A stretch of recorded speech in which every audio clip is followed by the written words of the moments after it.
Hello, this is a philosophical introduction to Hindu beliefs, and my name is Greg Bach. This is not an attempt to do the impossible and explain the beliefs that all Hindus have in common. This is just an attempt to describe some of the widely held philosophical beliefs from the Indian subcontinent. And just to get started, this is an image of the dancing Shiva, and Shiva is one of the many gods from the Hindu pantheon. And this Shiva is also known as the destroyer. Here's a picture of him dancing in this circle, which is also this representative circle of samsara, or the cycle of life, or this world of suffering. This next image is a picture of Durga, which is one of the consorts of Shiva.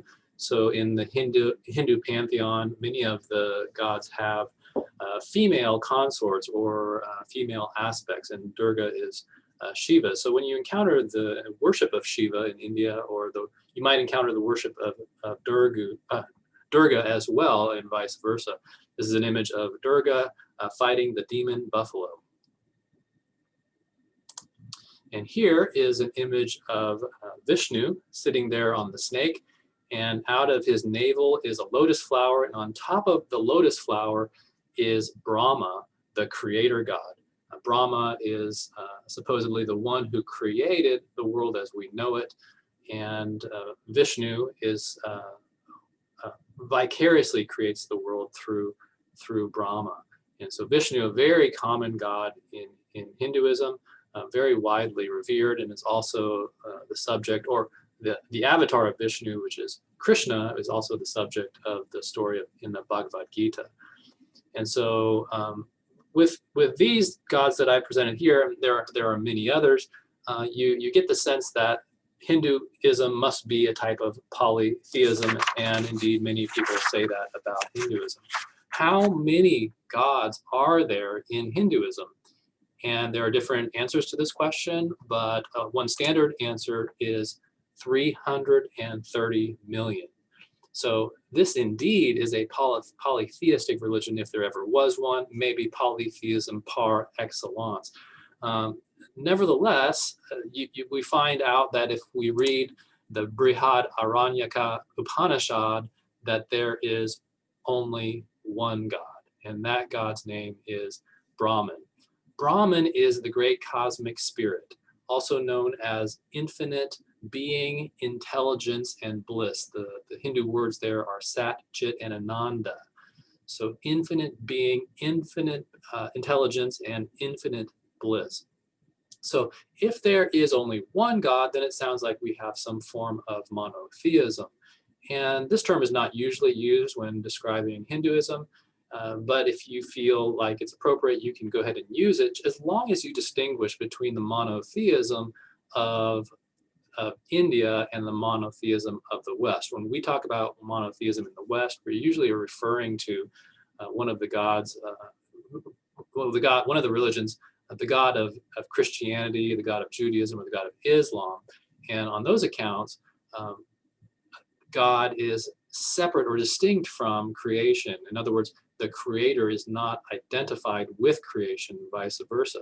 So as long as you're clear on that there is, in this type of monotheism that we're looking at here, there is not necessarily a very clear distinction between creator and creation, then it's okay, but nevertheless, it's not widely used. So let's go ahead and read a section from one of the Upanishads on Brahman. This self is Brahman. This self that is made of perception, made of mind, made of sight, made of breath, made of hearing, made of earth, made of water, made of wind, made of space, made of light and the lightness, made of desire and the desireless, made of anger and the angerless, made of righteous and the unrighteous. This self is made of everything. And then from one other Upanishad, we get this. He, talking about Brahman, he is this boy, he is that girl, he is this man, he is that woman, and he is this old man too, tottering on his staff. His face is everywhere.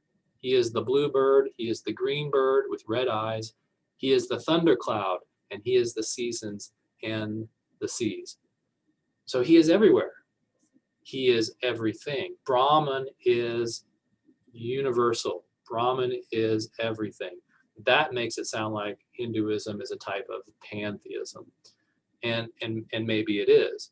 But there's also evidence for thinking that Hinduism, a type of, by the way, pantheism is the view that God is everything, or God is the universe is God. God is coextensive with the physical universe. But there's also evidence to think that Hinduism is a type of panentheism. Panentheism means that the universe is in God, but God also is greater than the universe. So maybe the universe is just one part of God, or if you will, on some accounts, the universe is just a thought in the mind of God.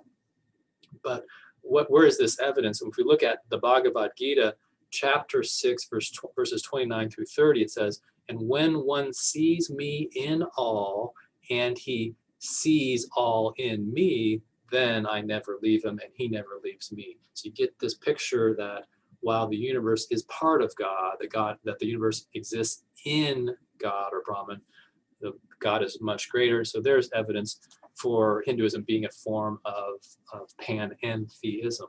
But if you ask religious scholars today, the answer that you're going to get is not necessarily pantheism or panentheism, or definitely not monotheism.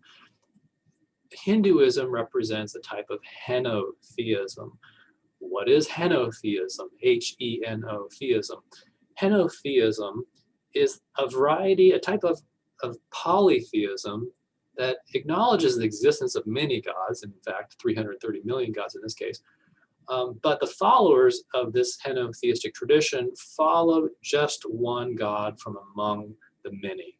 So how this would manifest in modern day or even ancient India, you would see in one village, one small town that worships one particular God, they would have priests and a temple, an altar to that one God, would acknowledge that their fellow neighbors in the neighboring village worship a different God. That God exists just like their God does, and they may even borrow the priest from time to time if there's a ceremony that they need conducting in their village. So there's this picture that it's inclusive, that henotheism recognizes the existence of many gods. Nevertheless, your village, your family chooses to worship just one. So moving back to talk about Brahman, we have two interpretations of Brahman in the tradition, in the philosophical tradition. And the first one is Shankara, who lived from 788 to 820 of the Common Era. His school of thinking about Brahman is called advaita vedanta, which means Vedanta is the study of the Vedas. And the Vedas, by the way, are four of the holy books, the holiest books in the Hindu tradition. So this is an interpretation of the Vedas and the Upanishads here.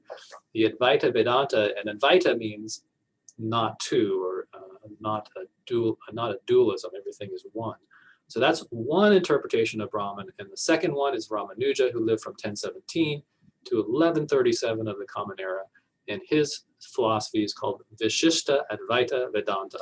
And so it's a type of qualified or modified Advaita Vedanta. So both thinkers believe that the universe, Brahman is one, there's a unity, but they disagree on the particulars. And so we're going to look at those now. On Shankara's way of thinking, Atman is Brahman. Atman here is the name for the self. And so the self meaning me and you, but this Atman, this self that we see in the Upanishads, is not just the particular individual soul, it's something that is the true consciousness that is found in every human being. We'll talk more about that in just a few minutes. So the idea here is that the self is Brahman. The self is God, or also you could translate it as I am God. This is not to make a claim of grandeur that I am better than you, or I am. That's not what the Hindu is saying here. The Hindu is saying that God is in all of us. God is not only in all of us, but in all of nature and everything. Atman is Brahman. The self is identified with Brahman. So here is a quote from Shankara: there is nothing else but Brahman, nothing beyond that. That is the reality. That is our Atman. Therefore, that are thou, pure, blissful, supreme Brahman, the one without a second. Another important concept for Shankara is the idea of Maya. So Maya is the illusion of the world. So we have these this understanding of the world. We perceive the world outside, and for the Hindu, this world is not entirely real. For someone who follows Shankara's teaching, this world is an illusion. It's like a magic act. So this is the diversity in the world. This is the plurality, the multiplicity of the one and the many. So there's several ways to describe this to better understand it. Let's start off with the dream analogy. And the dream analogy I like comes from Eknath Easwaran's interpretation or translation of the Bhagavad Gita.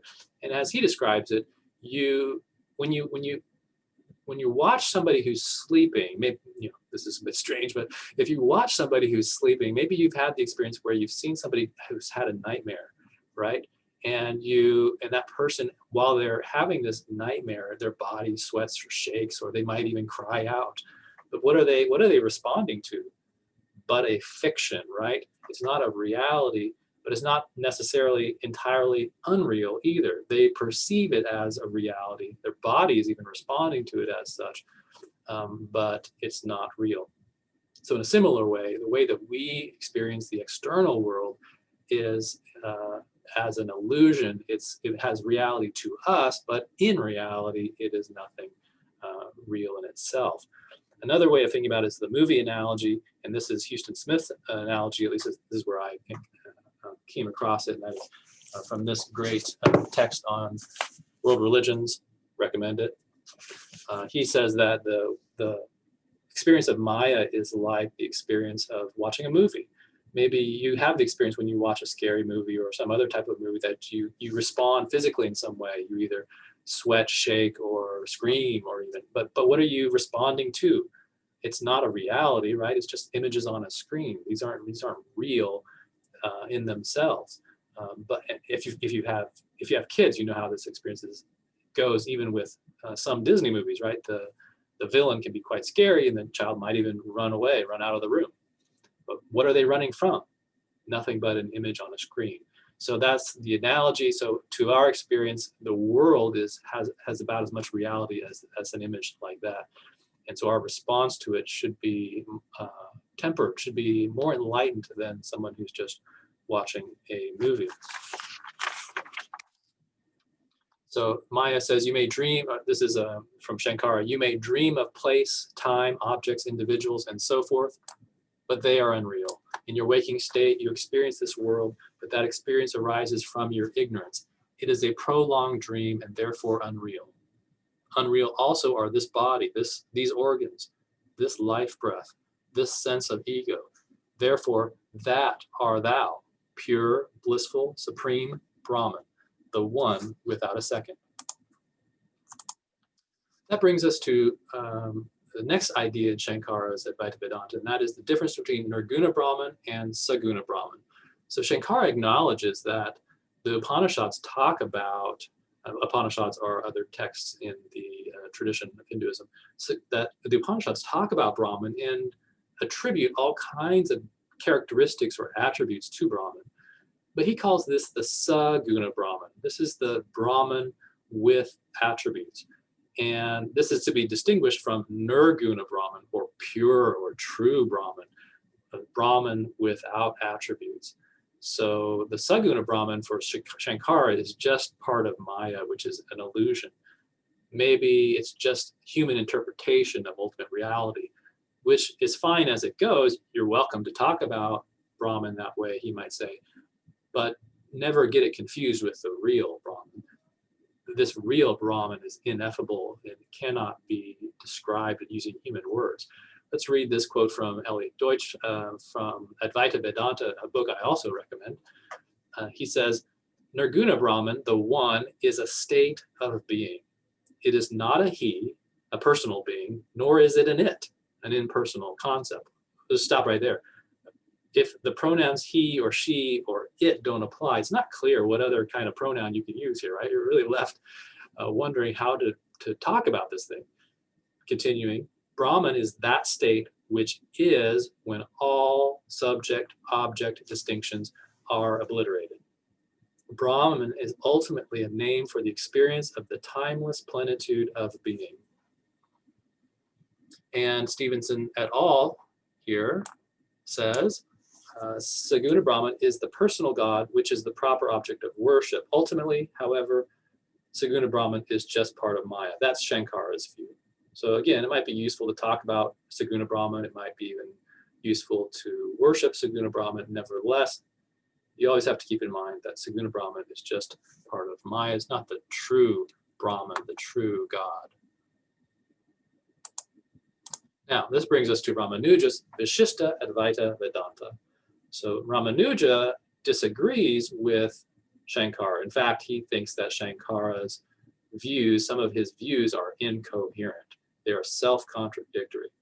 And for Ramanuja, Saguna Brahman is actually God, is Brahman, is personal.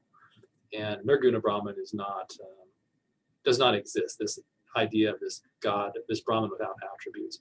So the true reality resides in Saguna Brahman for Ramanuja. This is a denial of Maya. So for Ramanuja, Saguna Brahman exists, and all of nature, even ourselves, we exist as modes of Brahman, And so we have reality, and we don't need to deny our own existence, even though ultimately we are connected to Brahman, as Advaita Vedanta would affirm. This is also sometimes known as the way of devotion. As Stevenson et al. Says, the goal of such devotional acts is a kind of union with God, wherein the liberated soul lives in the loving presence of the Lord, but does not dissolve into undifferentiated oneness with him.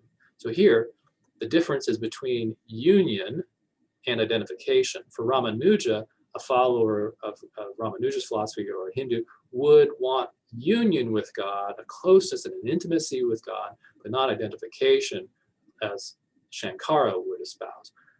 And so union and identification, I think I heard this once, and this may be Ramanuja, but we want to be with God. We want to know God, and I think the analogy was in terms of sugar. This is an analogy or an illustration. The person who tastes sugar wants to enjoy sugar, wants to taste it.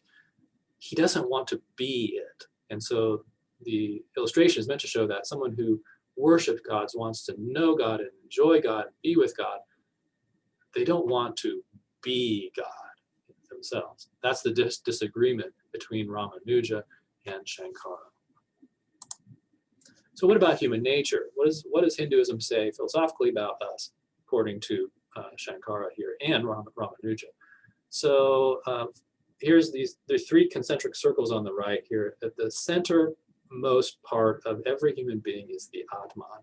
The Atman, again, is that self, the universal self, which is identified, according to Shankara, as equivalent to Brahman, the true self or true consciousness.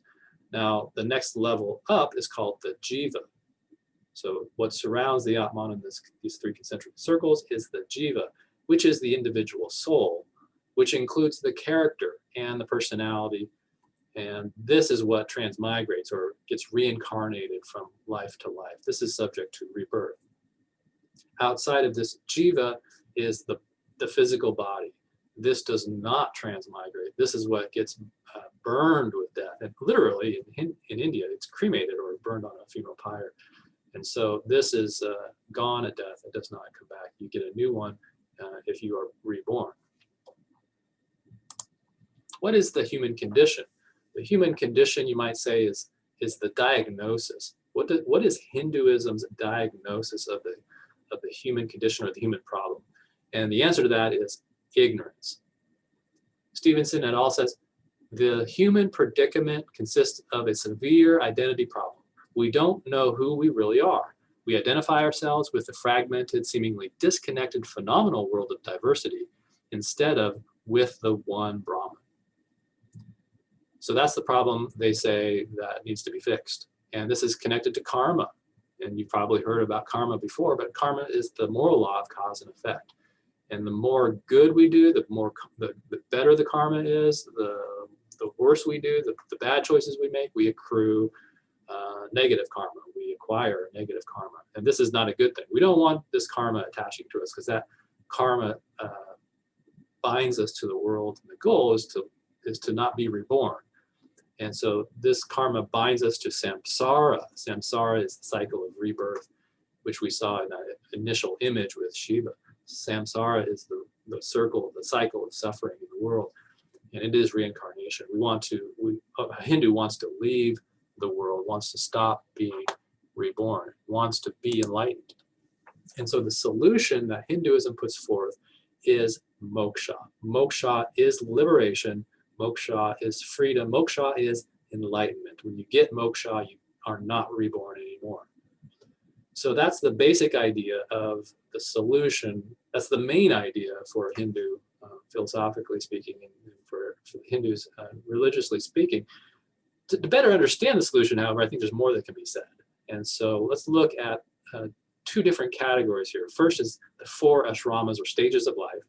The second are the 4 goals. And so if you are Hindu, you have these ashramas that you move through in life. This is how Hindus live. Many of them live. And we might say that it's how they ought to live as well. First, you enter the student stage, and that's the stage, if you are of the higher caste in society, that you study the Vedas. You get to know the religious literature, and you memorize it, commit it to memory. The second is the householder stage, and this is when you have a family, you get married, have kids, and you have a job. The third is retirement, and this is once your kids have moved out and you're done with your job, you get to sit around and discover what life's all about. Reread the Vedas, reread the Holy Scriptures, try to get closer to God. And then we might say the last stage is the sannyasin. This is an extreme form of retirement, which you actually you leave behind your previous life. You might even leave behind your relationships. You might even leave behind your name and forget your name and go off into the woods or wander around India, leaving all attachments behind. The purpose isn't just to leave behind for leaving behind sake. The purpose is to get closer to God. The 4 goals. So this comes from Houston Smith's book. First one is kama. Kama, such as in the Kama Sutra, you may have heard that before. Kama means pleasure. And so Hindus are enjoined to pursue pleasure. They are also enjoined to pursue artha. Artha is worldly success. Both of these, however, are subject to dharma, meaning they must follow within dharma. They must not violate any of the rules that one finds in one's dharma. Dharma in Hinduism is one's duty according to caste. So whatever caste you're born into comes with it a certain set of obligations, a certain set of social positions. So you can't do things that would violate what you are supposed to do as a member of that caste. But ultimately, moksha is the goal of the Hindu's life. Moksha, and this might not be something that a particular Hindu is aware of or concerned with in this life. They may be too busy to focus on it in this life. Maybe this will be something that they'll be focusing on later. Nevertheless, the final goal, philosophically speaking, is the idea of enlightenment or freedom or liberation. There's also something called yoga, right? This is part of the solution as well. It's a spiritual practice meant to allow you to get closer to God and closer to enlightenment. There are 4 types of yoga: jnana, bhakti, karma, and raja. So let's look at each one individually. First one is jnana yoga. This is the way of knowledge. This is the path emphasized by Shankara and Advaita Vedanta. This is transcendence through knowledge, or a non-intellectual meditative awareness. In the Bhagavad Gita, chapter 4, verse 38, it says, "Nothing in this world purifies like spiritual wisdom. It is the perfection achieved in time through the path of yoga, the path which leads to the self within."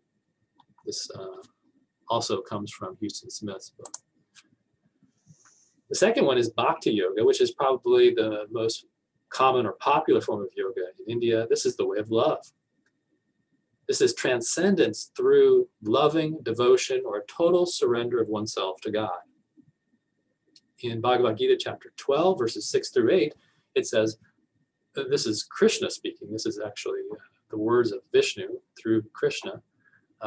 But they for whom I am the supreme goal, who do all work renouncing self for me and meditate on me with single-hearted devotion, these I will swiftly rescue from the fragment cycle of birth and death. For their consciousness has entered into me. Still your mind in me, still your intellect in me, and without doubt, you will be united with me forever. So in Bhakti Yoga, you will encounter a type of worship called puja. Puja occurs in a temple or in the home in front of an altar or an idol. And I have some pictures of puja on the next slide. These pictures I took when I was visiting Vietnam, and well, Vietnam's not normally known as a Hindu country, but these are structures built by the Cham people, which is a society that lived in the area of Vietnam over 2,000 years ago. These temples were clearly influenced by Hinduism. That picture on the left, you can see the doorway. Just above the doorway, there's a carving of Durga. And this is a temple dedicated to Durga. And that stain right below the carving that's coming out of the doorway is actually soot, because inside that temple at the altar is incense burning all day long, and the smoke has stained the entryway. So that's a very old structure. And if you look 180 degrees from where I'm standing, taking that picture, you see the picture on the right. And that is the entryway to the temple. Right down there at the bottom, you see some people, looks like they're selling something. This is actually a very popular tourist site, so they're probably selling snacks and souvenirs and things. But that was probably the altar 2,000 years ago. And that was the entryway, which was probably covered, some sort of roof over those pillars.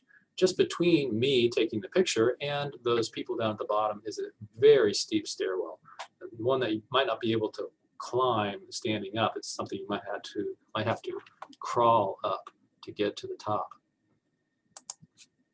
Some more pictures from the same site, just a few feet away. On the left there's an urn with some incense burning currently. And the middle picture is a pot with some incense burning in front of a stone. I found out later this stone is actually, it's not very clear from the picture itself. The stone is actually a phallus, and symbols of sexual organs are very common in the worship of Durga and Shiva. You'll find these in the architecture, in the temple, and all around. And so that's what you see there. And on the right, one more smaller temple on the same ground. You can see tourists coming out of that one, but many of the tourists there are Vietnamese. Many of them go to offer incense and say prayers. So you call this a type of puja. The next form of yoga is called karma yoga. And by the way, there are these 4 paths, these 4 yogas. And according to Hinduism, you pick the path that works best for you, which is more suitable to you or more convenient for you. There's not just one that you have to take. You have many options. So karma yoga is the path of action or work. That is transcendence through action. One's actions are done selflessly and void of ego. You do what you do without being concerned about the results or the consequences. This, in fact, is one of the main lessons of the Bhagavad Gita. And in the Gita, chapter 3, verse 19, it says, "Strive constantly to serve the welfare of the world. By devotion to selfless service, one attains the supreme goal of life." So this is the lesson that Arjuna learns, that Krishna teaches Arjuna in the Bhagavad Gita. Raja Yoga is the path of psychophysical exercises. And if you were to see somebody doing Raja Yoga, maybe you've seen yoga down at the gym or something like that. What they're practicing at the gym is probably not Raja Yoga. It's probably a form of something called hatha yoga, which has more to do with the physical exercises and the spiritual aspects of the practice. But Raja Yoga has the spiritual dimensions. And so Raja Yoga involves these 8 steps, which involve 5 do's and 5 don'ts, the abstentions and the observances, which are similar in some ways to the 10 Commandments. The lotus position, the regulation of breathing, sensory withdrawal, concentration, deep meditation, and ultimately enlightenment or samadhi. In the Bhagavad Gita, chapter 6, verse 11 through 12, it says, select a clean spot, neither too high nor too low, and seat yourself firmly on a cloth, a deerskin, a kusha grass. Then, once seated, strive to still your thoughts. Make your mind one-pointed in meditation, and your heart will be purified. Okay. That's it. I hope that that was helpful. If you need more information, especially about the yogas, I would again recommend that you check out Houston Smith's book, The World of Religions. There are also some other books here included in the reference list. Thanks.